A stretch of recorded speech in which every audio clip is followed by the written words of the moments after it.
Assalamualaikum warahmatullahi wabarakatuh. Perkenalkan, nama saya Muhammad Hafil Dasuki dengan NIM 3124103725. Di sini saya ditugaskan untuk membuat video pembelajaran dari flowchart sampai diagram konteks dan diagram zero. Oke, langsung saja kita ke yang pertama yaitu flowchart. Di dalam materi analisa kebutuhan sistem, Pak Suherman Pak Suherman, saya menjelaskan apa itu flowchart. Oke, yang pertama flowchart. Flowchart adalah suatu bagan dengan simbol-simbol tertentu seperti di sini simbolnya seperti terminator simbol, konektor simbol, processing simbol. Di sini ini adalah simbol-simbol dari flowchart. Oke, hubungan antara suatu proses instruksi dengan proses lainnya dalam suatu program. Misalnya seperti retail, seperti gudang, itu membutuhkan itu adalah program yang membutuhkan suatu proses dengan proses lainnya. Dalam perancangan flowchart sebenarnya tidak ada rumus atau patokan yang bersifat mutlak pasti, yaitu jadi di flowchart itu nggak ada yang harus ini, misalnya A pokoknya harus A, tidak ada. Hal ini didasari oleh flowchart. Bagan alir adalah sebuah gambaran dari hasil pemikiran dalam menganalisis suatu permasalahan dalam komputer. Jadi flowchart itu adalah kayak menganalisa suatu permasalahan dalam komputer. Kita menganalisa sendiri. Jadi ini yang dimaksud dengan tidak pasti, tidak mutlak. Karena suatu orang pasti tidak harus didasarkan dengan A dan A. Karena seseorang itu memiliki hasil pemikiran dalam menganalisa suatu permasalahan. Karena setiap analisa akan menghasilkan hasil yang bervariasi antara satu dan lainnya. Ini yang dimaksud dengan tidak mutlak. Kendati begitu, secara garis besar setiap rancangan flowchart selalu terdiri dari tiga bagian, yaitu input. Ini yang terpenting dari flowchart, yaitu ada input, proses, dan output. Oke, kita harus mengenal apa itu simbol-simbol dan fungsi dari flowchart. Di sini saya menampilkan dari materi Pak Herman adalah simbol-simbol dan fungsi dari flowchart. Di sini ada flow direction symbol, terminator symbol, konektor simbol, dan lain-lainnya. Nah, langsung saja kita ke contoh yang pertama dari materi yang dibagikan oleh Pak Herman. Yang pertama, ada start. Start ini wajib digunakan saat ingin membuat flowchart. Karena start ini adalah bagian dari memulai.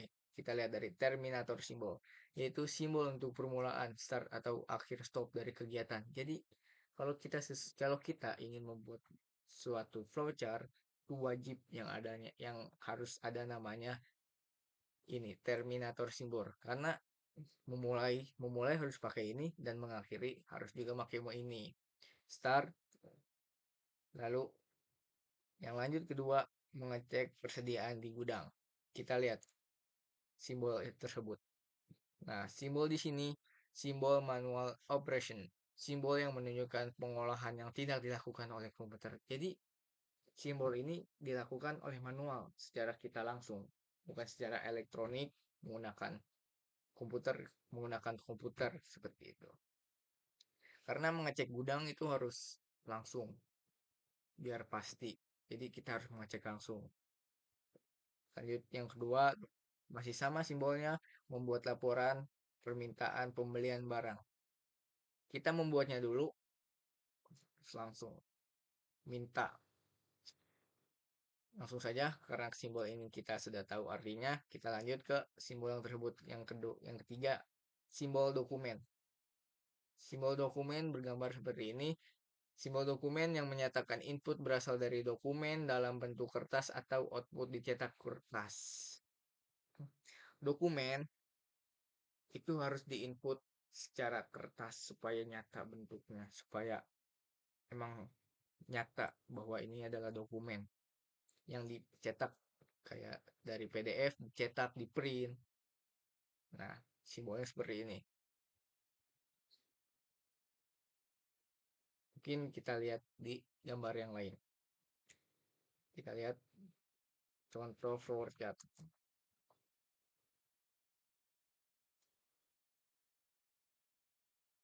Nah, di sini ada contoh flowchart. Ini saja. Nah, di setiap flowchart pasti ada yang namanya terminator ini karena ini adalah wajib. Nah, dan yang kedua ini adalah simbol yang dilakukan oleh komputer. Jadi beda sama yang manual tadi. Beda simbol, beda juga artinya. Input alas, input tinggi. Nah, ini adalah salah satu contoh flowchart yang menggunakan proses dari komputer. Oke, lanjut kita ke yang kedua, yaitu diagram konteks.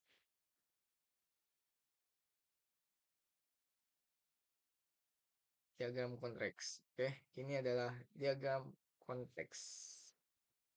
Diagram tingkat tinggi sering disebut DFD level 0 yang memetakan seluruh sistem sebagai satu proses tunggal dan menunjukkan interaksi dengan entitas eksternal. Ini mendefinisikan batasan sistem, masukan dan keluaran data secara sederhana agar mudah dipahami semua pemangku kepentingan. Kita di DFD ini mengenal dengan 4 simbol. Yang pertama ada entity, bentuknya kotak. Yang kedua ada proses, bulat, aliran data pastinya, seperti tanda panah, dan storage alias penyimpanan. Kita harus kenal dulu sama yang namanya entity. Entity apa sih? Entity nama orang, nama bagian, aliran data yang dihubungkan dengan entity luar dan menunjukkan hubungan antara sistem dengan dunia luar. Itu adalah namanya entity. Kalau misalnya proses ini juga wajib. Tapi semua simbol di FD ini wajib. Proses menunjukkan transformasi dari masukan menjadi keluaran. Yang kedua, dalam proses umumnya didefinisikan dalam kalimat sederhana. Nah, ini menggambarkan aliran data. Misalnya data ini ke data tersebut harus wajib menggunakan ini. Ini adalah storage alias pengumpulan data. Ini adalah gambarnya. Tujuan utamanya yang dijelaskan oleh Pak Herman, menjelaskan ruang lingkup dan batasan sistem, serta bagaimana informasi mengalir antara sistem dan lingkungan luar. Oke, kita langsung ke contoh yang pertama. Lihat, di sini adalah proses. Ini adalah proses penjualan. Dan ini adalah entity. Tadi entity apa? Adalah entity, kita lihat lagi. Nama orang atau nama bagian. Nah, customer adalah nama bagian. Pemimpin adalah nama bagian, gudang. Nah, ini adalah entity, proses. Ini adalah diagram konteks dan wajib ketika menghubungkannya harus ada ini. Tanda panah ini. Oke, kita lanjut ke yang kedua. Yang kedua adalah diagram zero. Diagram zero. Diagram zero itu kayak kelanjutannya kayak diagram konteks kurang lebih, tapi tetap beda. Nih, contoh dari Pak Herman, diagram zero. Kalau di diagram zero sudah ada storage, entity. Lihat, storage misalnya harus dialirkan. Ini adalah entity penjualan. Kita lihat simbol-simbol dari diagram zero. Di diagram zero proses juga bisa bulat, bisa kotak begini. Yang terpenting harus ada 4 komponen ini di diagram zero. Ini yang tadi ada storage di diagram zero, proses, aliran data flow, dan simbol. Lihat, proses. Kelola penjualan, ini adalah proses. Dan ini adalah entity-nya. Harus menyambung. Dan menyimpan di storage. Misalnya pegawai. Pegawai data pesanan barang, kelola penjualan, langsung kirim lagi, konfirmasi barang ke pegawai.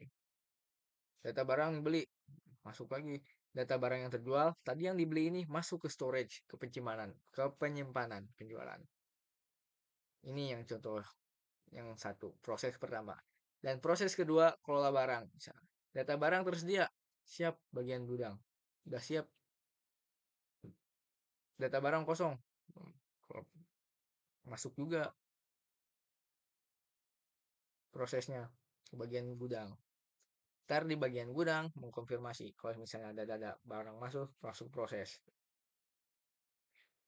Kalau misalnya ada data barang bertambah, masuk ke penyimpanan barang, misalnya simpan di gudang, itu kan storage, penyimpanan. Gudang itu kayak penyimpanan. Data barang berkurang, itu juga penyimpanan yang berkurang. Seperti itu. Kurang lebihnya mohon maaf, karena saya masih belajar, bukan banyak belajar. Kurang lebihnya mohon maaf.